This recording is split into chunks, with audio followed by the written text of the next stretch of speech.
What if Republicans eliminate the Department of Education? Schools existed before 1980. What did we all do before the Department of Education was established? I'll tell you what happened. Your pawpaw dropped out of school in the 6th grade because he had untreated, undiagnosed ADHD and was given no resources or supports or accommodations for his dyslexia and never learned how to read.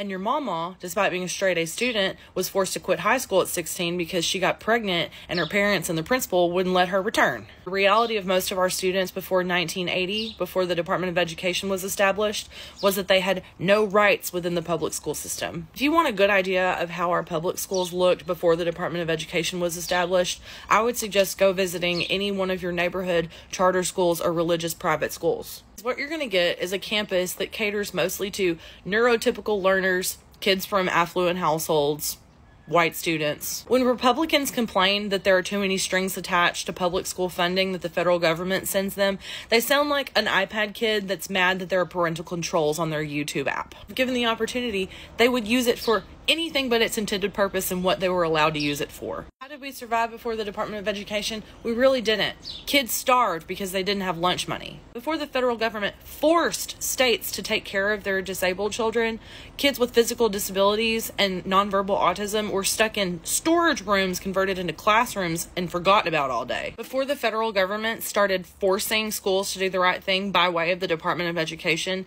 immigrant children and English language learners were thrown to the wolves and left to their own devices and not given any special services to accommodate. But I'm not pointing out any of this to change a Republican's mind. Nobody is going to change their mind because that is what they want.